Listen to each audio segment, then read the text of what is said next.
अस्सलाम वालेकुम जी। सबसे पहले मैं आप लोगों का बहुत ज़्यादा शुक्रिया अदा करना चाहती हूँ जिस तरह कमेंट्स में आप मेरी हौसला अफजाई करते हैं और मेरी रेसिपीज़ को पसंद करते हैं। आज मैं बनाने लगी हूँ एक बहुत ही मज़े का डेज़र्ट जो रमज़ान में बहुत टेस्टी लगता है। आप इसे इफ्तार पार्टीज़ वगैरह में बना के सबको इंजॉय करवा सकते हैं। और इस दुआ के साथ इसको बनाना शुरू करते हैं कि जहाँ रहे हंसते रहें और हंसाते रहें।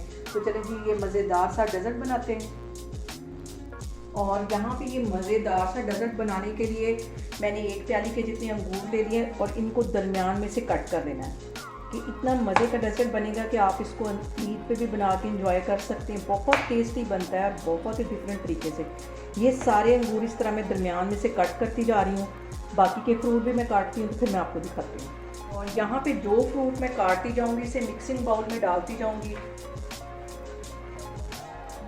यहाँ पे देखें जी, मैंने केले भी बिल्कुल बारीक काट लिए हैं और सेब भी बिल्कुल बारीक काटे। बारीक यहाँ पे फ्रूट काटना है, ये सारा इस मिक्सिंग बाउल में मैं डाल दूँगी। और फ्रूट्स अपनी मर्ज़ी के आप डाल सकते हैं, बस आपने इतना ख्याल करना है कि वो खट्टे ना हो। और इनको मिक्स करके मैं एक साइड पे कर लेती हूँ। और यहाँ पे मैंने ले लिया एक केक और इसको हाथों की मदद से तोड़ के बिल्कुल बारीक कर लेना है। बिल्कुल ऐसे इसका चूरा कर लेना है।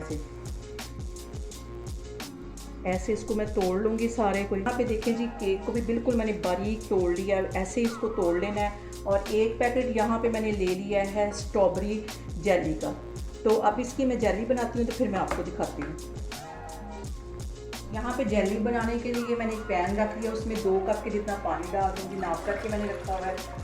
एक पैकेट मैं जेली का डाल दूँगी और इसको अच्छी तरह मिक्स कर लेना।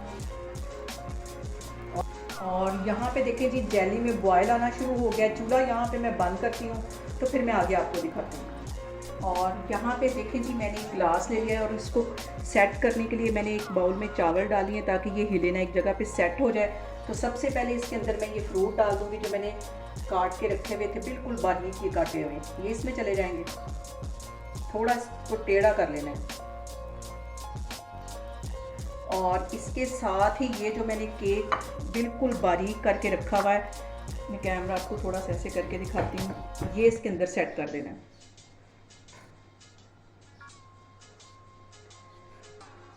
अच्छी तरह डाल के और इसको दबा देना है ताकि ये अच्छी तरह सेट हो जाए। और बहुत ही मज़े का हमारा ये डेज़र्ट बनेगा, जैसा कि हम रेस्टोरेंट में खाते हैं जाके, उससे भी ये कहीं मज़े का ये बनेगा। अच्छी तरह केक को प्रेस कर लेना है, सेट कर लेना है। और बाकी के गिलास भी मैं ऐसे ही सेट करती जाऊंगी।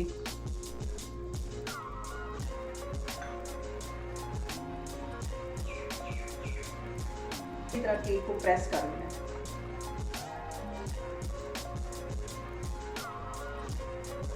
और अब ये जो मैंने जेली बना के रखी हुई है, ये इसके ऊपर डाल देंगे। बड़े एहतियात के साथ इसको डाल देना है इसके ऊपर।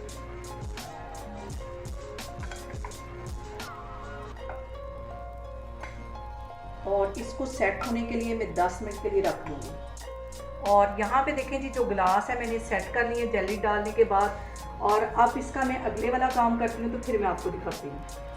यहाँ पे मैं ले लूँगी एक पैन और इसके अंदर डाल दूँगी मैं तकरीबन आधा किलो के करीब दूध। दूध में बॉयल आता है तो फिर मैं आपको आगे दिखाती हूँ। और अब यहाँ पे देखें जी, दूध में बॉयल आना शुरू हो गया। इसके अंदर मैं डाल दूँगी 4 टेबल स्पून के करीब चीनी। इसको अच्छी तरह मिक्स कर लेना है। और यहाँ पे मैंने तकरीबन आधी प्याली के जितना दूध ले लिया, उसमें 2 टेबल स्पून भर के कॉर्नफ्लावर डाल दिए, उसको अलग से घोल के एक साइड पे रख लिया है। अब इसके अंदर 2 ड्रॉप के करीब मैं वनीला एसेंस डाल दूँगी।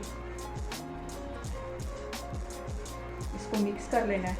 इसके साथ ही ये जो मैंने 2 टेबल स्पून के करीब कॉर्नफ्लावर दूध में मिक्स करके रखा हुआ था, ये इसमें डाल दूँगी। इसको हिलाते जाना है।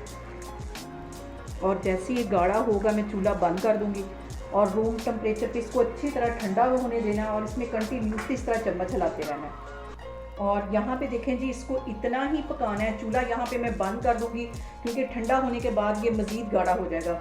और जैसे ये ठंडा होता है तो फिर मैं आपको दिखाती हूँ। अभी मैं इसको ठंडा करती हूँ।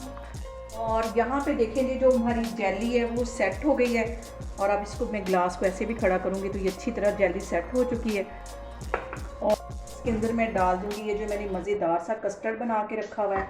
आप चाहें तो इसमें कोई भी फ्लेवर डाल सकते हैं, लेकिन मैंने वाइट रखना ज़्यादा मुझे पसंद है। तो इस तरह इसको सारे को अच्छी तरह मैं फिल कर लूँगी।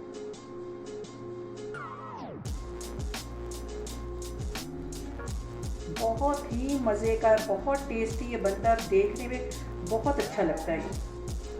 और यहाँ पे मैं इसे पिस्ते के साथ कर लूँगी गार्निश। बहुत मज़े का ये डेज़र्ट बनता है। जो बाकी के ग्लास हैं वो भी मैं सारे इसी तरह सेट करती जाऊँगी। ये देखें, देखने में कितना अच्छा लगता है ये। और यहाँ पे देखें जी, मज़ेदार सा हमारा डेज़र्ट बनके तैयार हो गया। बहुत ही इजी तरीके से मैंने इसकी रेसिपी आपके साथ शेयर की और बहुत ही टेस्टी लगता है, देखने में बहुत प्यारा लगता है। आप लोग इसको लाजमी ट्राई करें और मुझे कमेंट्स में बताएं कि आपको मेरी रेसिपीज़ कैसी लगती हैं, और मेरी वीडियोस को ज़्यादा से ज़्यादा शेयर करें और मुझे सब्सक्राइब करें और अपना बहुत सारा ख्याल रखें। इंशाल्लाह ताला मैं एक और वीडियो में आपके सामने आऊँगी। अल्लाह हाफिज़।